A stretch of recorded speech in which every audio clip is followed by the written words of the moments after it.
A esta hora te conectas a una sola radio. Este es el sistema de emisoras Onda Digital en Colombia. Radio virtual, hecha por jóvenes, pensada por universitarios. Sistema de estaciones Onda Digital, un concepto diferente.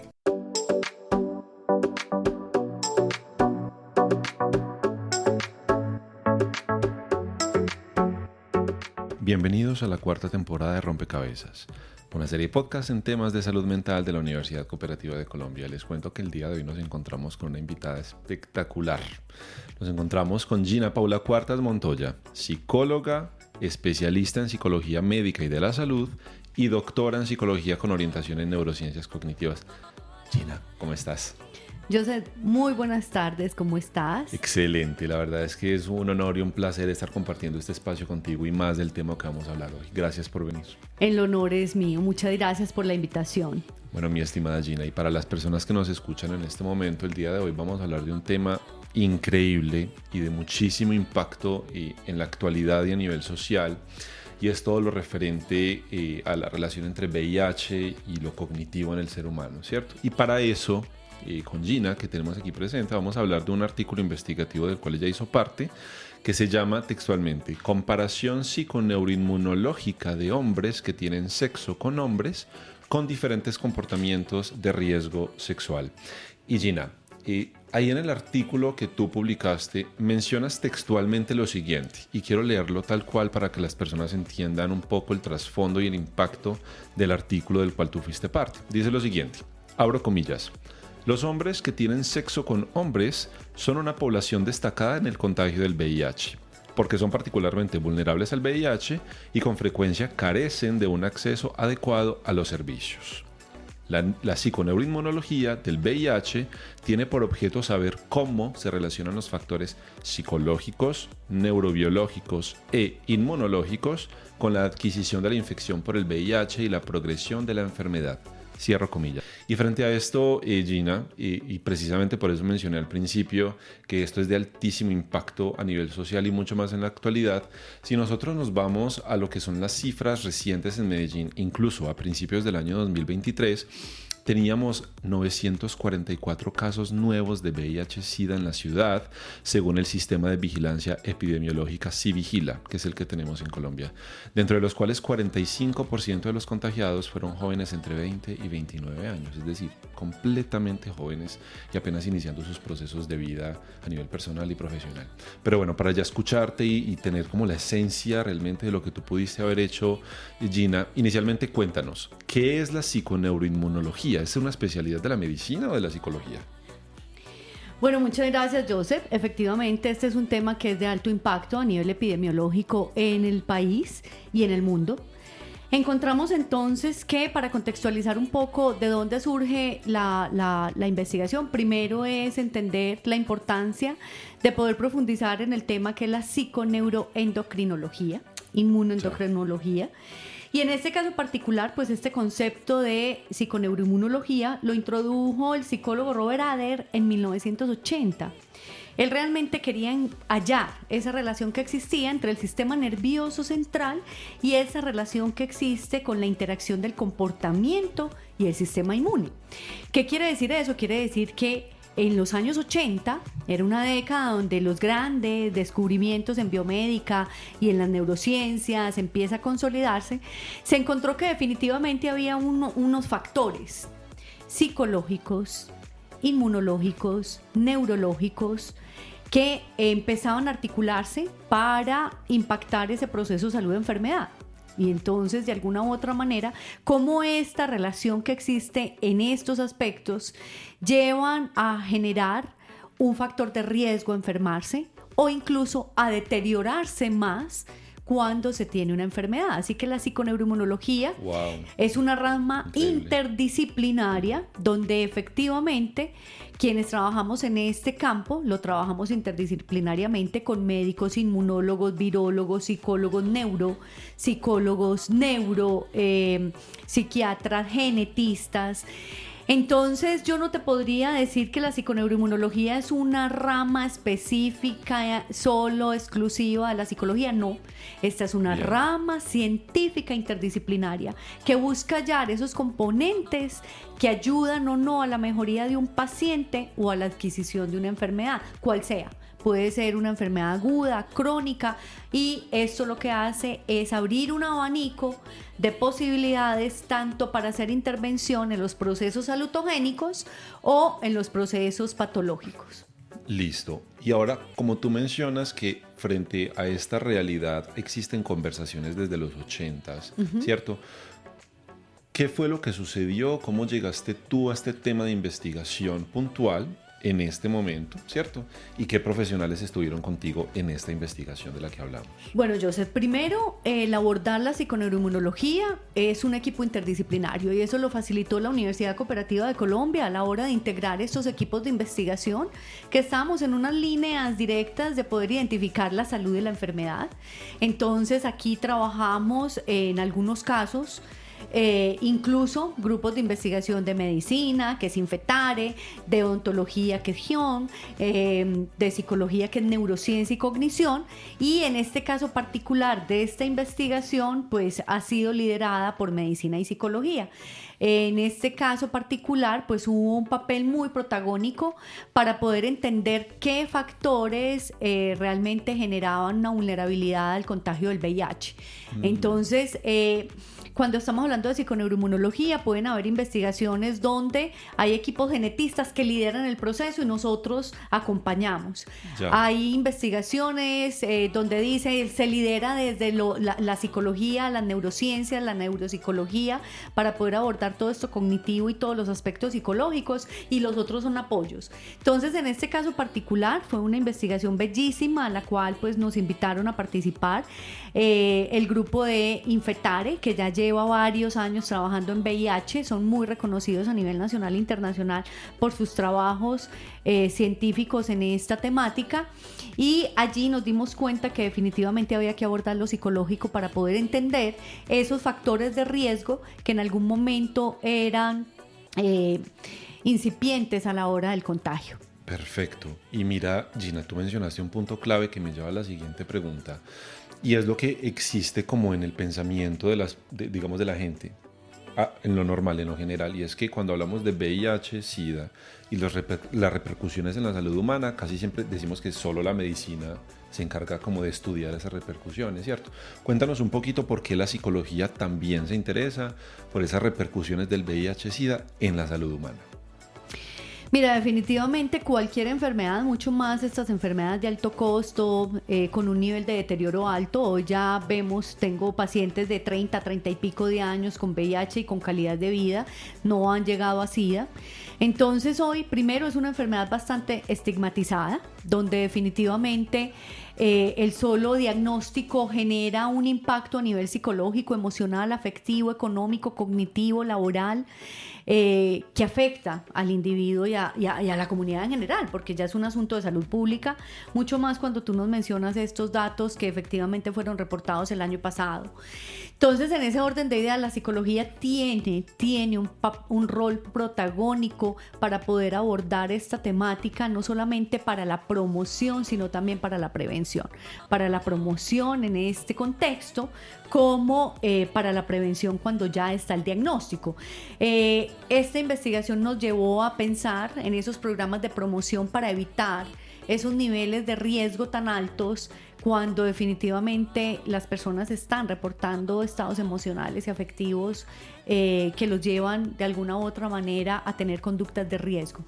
Entonces, la psicología, si me preguntas, es fundamental para este proceso.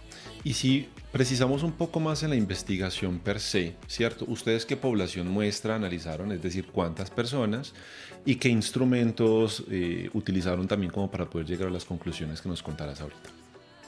Bueno, definitivamente la investigación surge porque Medellín fue la segunda ciudad en prevalencia de VIH en todo Colombia después de Bogotá.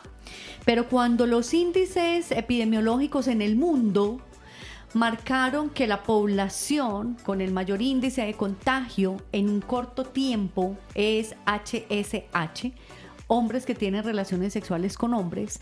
Allí entonces identificamos como una necesidad clara de poder abordar este tema desde una mirada interdisciplinaria para entender qué pasaba allí. Entonces, en ese orden de ideas, pues nos centramos como varios expertos en la temática, y entonces allí fue donde definimos, vamos a abordar la problemática desde la psiconeuroinmunoendocrinología. En la parte inmunológica entonces estaban los expertos, allí nos acompañaron pues Wildeman Zapata. En este caso particular estábamos evaluando las células T, las CD4, CD8 y citoquinas. En el ámbito neuropsicológico nos importaban entonces las catecolaminas, como las adrenalinas, noradrenalinas y dopaminas. Y en el ámbito hormonal, en esa búsqueda de marcadores biológicos, evaluamos desde lo endocrino el cortisol. Es allí donde también veíamos la necesidad directa de evaluar desde la psicología los aspectos como la ansiedad, la depresión, el estrés y el funcionamiento cognitivo. Para la ansiedad utilizamos el inventario de ansiedad de Beck, para el de depresión el inventario de depresión de Beck. En estrés utilizamos la escala de evaluación del estrés, utilizamos también el Neuropsy para poder identificar todo lo que eran funciones ejecutivas y memoria y atención. Y para nosotros era fundamental identificar rasgos de personalidad que estuvieran relacionadas con comportamientos de riesgo, y entonces fue allí donde utilizamos el inventario de NEO-FFI, que buscábamos ese perfil de personalidad para poder entonces acompañar. El equipo estuvo acompañado por Jorge Miro Carvajal como el neuropsicólogo que acompañaba toda esta parte también de la neuropsicología. Estaba en ese momento la estudiante de doctorado, ya es doctora Ana Osa, y estaba yo también pues como liderando todo este proceso de la articulación de la psiconeuroinmunología. Entonces es un equipo interdisciplinario, inmunólogos, neuropsicólogos, donde buscábamos esa relación directa para ver qué era lo que encontrábamos en esta investigación. Y bueno, los hallazgos fueron realmente muy, muy importantes. Ay, qué rico que lo menciones, porque esa es precisamente la próxima pregunta, y yo creo que las personas que nos escuchan ahora están como pendientes. Bueno, ¿y qué encontraron? Gina, sí existe una relación entre emoción, sistema inmune y el virus. ¿Qué fue lo que ustedes hallaron así de impacto para que las personas conozcan? Bueno, definitivamente sí, hay una relación directa en todo lo que tiene que ver con las variables psicológicas. Entonces encontramos allí que no hay diferencias significativas, estadísticamente significativas, entre las variables neurobiológicas e inmunológicas entre los grupos. Y aquí quiero hacer énfasis un poco en la población, ¿sí? Antes de decirte cuáles fueron los hallazgos, te voy a contar un poco quiénes son la población. La población entonces estuvo dividida por dos grupos, un grupo de alto riesgo y un grupo de bajo riesgo. Fueron 30 individuos que participaron, 30 participantes, de los cuales entonces los de alto riesgo, el criterio era que tuvieran más de 9 parejas sexuales en un periodo menor de 3 meses. Y los de bajo riesgo tenían que tener menos de 4 parejas sexuales en los últimos 3 meses. Te voy a contar algo. Realmente fue difícil a la hora de esos dos criterios, porque nos dimos cuenta que incluso cuando hablábamos de alto riesgo y decíamos más de 9 parejas sexuales, fue porque encontramos incluso participantes que podían llegar a tener 30, 35, alguien tuvo 50, 20, y llegar a sacar ese promedio, o sea, lograr entender un poco esas conductas de riesgo fueron bastante complejas, ¿cierto? Entonces, en ese orden de ideas, lo primero que dijimos es que vamos a determinar como alto riesgo, donde los comportamientos de riesgo sobrepasaban de alguna u otra manera toda esa perspectiva científica que habíamos pensado en algún momento. Pero también los de bajo riesgo habíamos colocado menos de 2 parejas y resulta que sucede que ninguno. Pues, o sea, no, ninguno no. Cuando íbamos a sacar ese promedio, nos tocó subir el promedio a que fueran menos de 4. Claro. Entonces, mira que como investigadores, hay veces uno parte de las bases. Primero, hay que nunca se puede hacer investigaciones partiendo del supuesto. Tiene que estar uno allí dejando a un lado todas esas creencias, estigmas, pensamientos, porque en la realidad te puede sorprender. Entonces, en este caso particular, pues sí nos sorprendimos, porque con un solo paciente, consultante, individuo a evaluar o sujeto investigado, que tuviera aún más de 50 relaciones sexuales de alto riesgo en menos de 3 meses, ya nos dañaba el promedio. Entonces, eso es importante como identificar.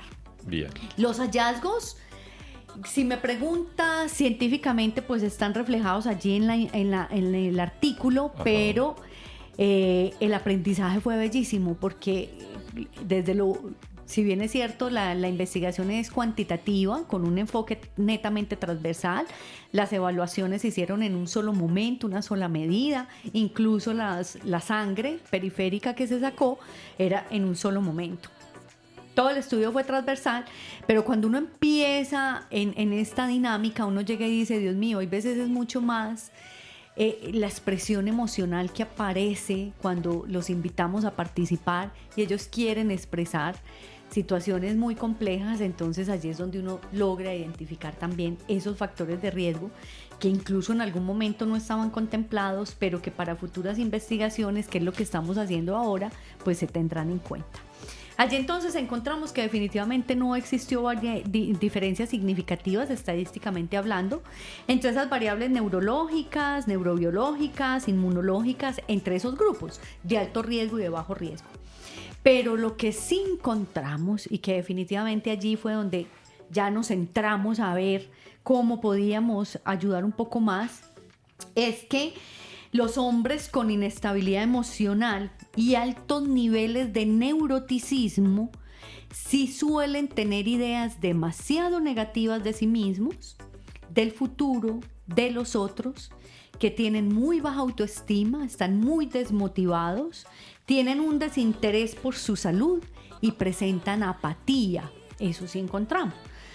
Por consiguiente, vemos que la depresión en esta población de hombres que tienen relaciones sexuales con hombres se ha asociado con altísimas conductas de riesgo, ¿sí? Donde definitivamente esas conductas de riesgo son las que llevan a ese acercamiento más tangible del contagio hacia el VIH, con el VIH. Entonces aquí tenemos varios aspectos. Uno es que definitivamente a mayor niveles de depresión, mayores comportamientos de riesgo, donde probablemente esa necesidad de disminuir esa sensación de baja autoestima, de no ser escuchado, de no ser amados, valorados, de ese desinterés, no importa que me muera, pues a mayor niveles de depresión, mayores niveles de conductas de riesgo, más se exponen mucho más a estas parejas sexuales. Y eso tiene que ver con todos estos asuntos también de personalidad, de ansiedad, de depresión, en esas búsquedas. Yo pienso que hoy definitivamente las dinámicas sociales están llevando a que las personas tengan conductas de riesgo frente a la misma soledad. Quieren llenar esos vacíos afectivos y emocionales y piensan que con una relación sexual lo hacen. Entonces, no solamente eso, sino también esa apertura que hay a las prácticas sexuales. Como que si todo se validara, todo se normalizó. Y entonces parte de todo eso es... todo se normalizó frente incluso a esas conductas de riesgo que en algún momento podrían llegar a contenerse, ya no. Ya hay una desinhibición, pero acompañada de estados afectivos y emocionales muy alterados. Por consiguiente, el factor de riesgo es altísimo. Claro, y mira, con estos hallazgos tan potentes que tú nos cuentas ahora, y que yo creo que pueden ser muy reveladores y muy importantes para las personas que nos escuchan en este momento, sean estudiantes o no, psicólogos o no, personas en general, ¿cierto? Que compartimos este tipo de realidades sociales y que estamos expuestos ante este tipo de situaciones. Una próxima pregunta que yo creo que tú ya respondiste en gran parte es, bueno, antes de la investigación, ¿qué se sabía? Y ahora, gracias a esta investigación, ¿qué se sabe? ¿Cierto? Ya nos comentaste tus hallazgos. No sé si consideres que hay algún otro punto importante que gracias a esta investigación se descubrió como tal o que reforzó algo que se venía mencionando desde el pasado. Bueno, sí, definitivamente los modelos de intervención de la psicología deben estar aplicados a un componente más psicosocial, a un componente clave para todas, mitigar un poco esas conductas de riesgo. Entonces, si ustedes me preguntan, hay una infinidad de artículos desde, por ejemplo, lo inmunológico, qué cepas están alteradas, cómo se altera, cómo son las células inflamatorias. Pero cuando esto se aborda desde equipos interdisciplinarios, desde la interdisciplinariedad, y logramos entender cómo, por ejemplo, esos niveles de cortisol, esos niveles de estrés, esos niveles de ansiedad, de depresión, definitivamente llevan a que haya un aumento directo a estas conductas de riesgo. Y cuando ellos lo reportan, y es allí donde yo te decía, qué tan importante es que, si bien es cierto, es una investigación 100% científica cuantitativa, lograr uno darle un significado a esa representación que ellos hacen a sus propias falencias emocionales y afectivas, a esos mismos vacíos. Por lo general son poblaciones que en esa inestabilidad emocional las relaciones duran muy poco. Entonces tienen de alguna u otra manera esa necesidad de pasar de una pareja a otra en muy corto tiempo, y entonces allí también está el riesgo. Entonces esta investigación lo que quiere buscar también primero es hacer programas de promoción, de educación para la salud, demostrando un poco que las conductas de riesgo se pueden mitigar en la medida que hayan equipos interdisciplinarios y la psicología haga un programa de intervención. Primero, frente a todo lo que tiene que ver con el amor propio, la autoestima, cuánto me valoro, cuánto me amo, cuánto me respeto, la identificación de esos estados emocionales alterados, cuando me siento decaído, cuando me siento con anedonia, cuando me siento con ansiedad, con depresión, buscar ayuda. Entonces es definitivamente identificar factores de riesgo psicológicos, biológicos, cognitivos, emocionales y comportamentales para poder abordar esto desde la intervención interdisciplinaria. Y yo creo que allí podríamos mitigar no solamente la incidencia y prevalencia del VIH en la ciudad, sino que también entender qué es lo que está pasando con nuestros jóvenes, porque es verdad, la edad donde se está estimando esa prevalencia e incidencia son de hombres muy jóvenes. Entonces uno llega y dice, bueno, es una enfermedad de alto costo, es una enfermedad que psicológicamente afecta, entonces esto va a impactar directamente la sociedad, la política, la salud, la economía. A mayores personas enfermas con enfermedades de alto costo, pues esto va a impactar a todos. Esto es una responsabilidad de todos, en la medida que podamos hacer intervención para mitigar las conductas de riesgo y los factores de riesgo. Claro, y mira, Gina, realmente tú ahí tocas un punto que es importantísimo, porque actualmente, y esta digamos es una pregunta muy general como para que lo aclaremos a quienes nos escuchan, actualmente de VIH, antes de llegar al estadio SIDA, de VIH las personas ya no mueren, ¿cierto? Ya hay ciertos tratamientos que permiten que la persona pueda seguir teniendo una vida totalmente normal, como lo acabaste de mencionar. Pero digamos una cuestión que surge es, aunque la persona esté en tratamiento o no, sigue estando el riesgo de que haya cambios a nivel cognitivo y psicológico.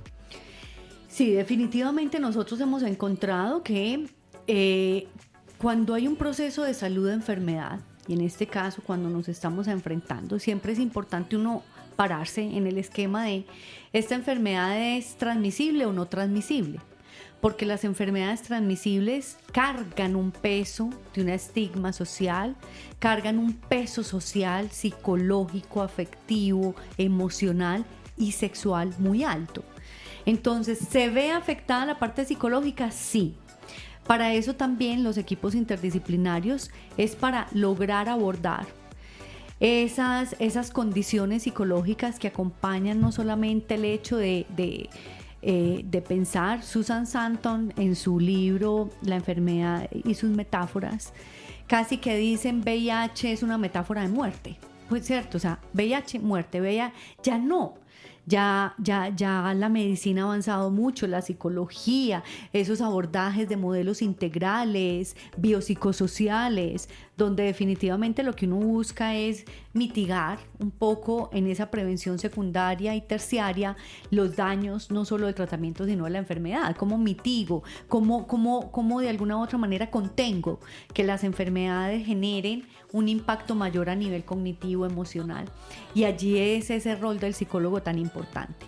Pero definitivamente, entonces, independiente que estén con antirretrovirales o no antirretrovirales, la propuesta es que siempre estén acompañados de un grupo de apoyo con personas expertas en la enfermedad, con apoyos expertas en programas de prevención, y que sea un programa con un protocolo totalmente integral, que se aborde incluso a su familia, a su compañero permanente si tienen, a los compañeros, porque pienso que educar y acercarnos a la enfermedad nos hace tener un impacto mayor. Entonces, efectivamente, cualquier enfermedad, cualquiera, sea transmisible, no transmisible, el solo hecho de que sea una enfermedad crónica va a generar un impacto psicológico, afectivo, económico, laboral, pero mucho más en el VIH, donde está tan estigmatizado y de alguna u otra manera somos tan ignorantes frente al abordaje de la misma problemática. Y para que vayamos ya como cerrando y concluyendo, si partimos del principio de realidad de que este programa lo van a estar escuchando hombres y mujeres, personas en general que se exponen mucho o poco a estas conductas de alto riesgo que tú nos contaste, ¿tú qué sugerencia o recomendación como psicóloga desde la salud, como mujer, le darías a estas personas que nos escuchan en este momento? Ay, mi Joseph, bueno, la verdad, amo la psicología, amo la psiconeuroinmunología, y definitivamente encontré allí que primero hay que ser muy consciente de nuestras emociones, casi que todo prima a partir de las emociones, y es en la medida que yo siento más tristeza, pues busco mayores encuentros para mitigar un poco ese dolor, esa soledad, Entonces, entender muy bien, gestionar muy bien, tramitar muy bien las emociones activan directamente todo el sistema nervioso central, el simpático, el parasimpático, y de allí ya viene cómo se activan el sistema endocrino, inmunológico, neuro, y todo esto lleva a definitivamente pues generar enfermedad o no. Entonces, lo primero que yo considero es debemos hablar sobre las conductas de riesgo que hay, esos factores protectores y esos factores de riesgo. Amo la psicología y la terapia. Considero que después de pandemia, bueno, antes estaba muy complejo, pero después de pandemia, el asunto de la salud mental y la enfermedad mental debe ser protagonista hoy en nuestra vida, porque cualquier cosa nos puede desatar un poco un estado de angustia, de tristeza, de soledad. Entonces, estar muy atento de nosotros mismos. Considero que es una responsabilidad clara el asumirse responsable de ese proceso, no solamente de salud, sino también de enfermedad, de identificar qué conductas estoy teniendo de riesgo, y no solamente sexuales, sino por ejemplo el no hacer ejercicio, el sedentarismo, la mala alimentación, la soledad, esos estados de anedonia, de apatía que probablemente nos pueden estar acompañando. Entonces, lo primero es ser muy responsable con nuestros procesos psicológicos, emocionales, comportamentales y cognitivos. Estar alertas, atentos, porque esto no excluye a nadie. Todos estamos allí inmersos en unas dinámicas sociales que nos exigen demasiado. Entonces, primero es cuidar nuestra salud mental, nuestras redes de apoyo, nuestra familia, cuidarnos a nosotros mismos desde el amor propio, desde identificar aquellos aspectos que definitivamente nos hacen felices, ¿cierto? El estar acompañados de personas positivas que te llenan la vida de una dinámica diferente. Entonces es la primera invitación es hacernos responsables de nosotros mismos y no depositar la responsabilidad en la pareja, en la familia, en los compañeros de trabajo, en la sobrecarga laboral, en la ausencia, en la terminada de la pareja. No, esas simplemente son situaciones que pasan, pero los reales, quienes somos los protagonistas de estas decisiones somos nosotros. Entonces hay que ser protagonistas de tomar buenas decisiones y que la prioridad sea la salud mental, la salud física, la salud espiritual y bueno, eso viene acompañado de muchas cosas. Y ya finalmente, mi adorada Gina, ¿dónde podemos leer completo este artículo tan maravilloso para quienes estén interesados? Sí, el artículo está en Open Access, está abierto, se encuentra en la revista Informes Psicológicos volumen 22 del año 2022. Y con solo buscarlo, pues allí digitar el título, que es Comparación psiconeuroinmunológica de hombres que tienen sexo con hombres con diferentes comportamientos de riesgo sexual, allí entonces está disponible para todos. Y qué rico que lo lean, y gracias por invitarme, estoy feliz. Gracias a ti realmente por estar acá, tenerte, es un placer, y escucharte, la verdad es que es un encanto y una maravilla. Muchas gracias. Ay, yo sé, a ti y a todos, muchísimas gracias, y bueno, estoy atenta cuando me vuelva a invitar. Pero por favor, esta es tu casa. Muchas gracias, Joseph. Y muchas gracias a ti por tu conexión. Esto fue Rompecabezas, episodio 4, temporada 4. Quien te habló fue Joseph Flores. Chao, chao.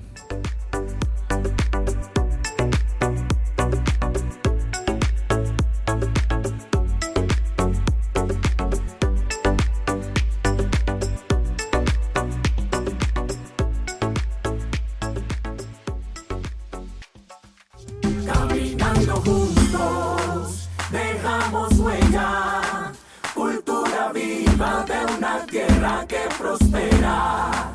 Hoy escribimos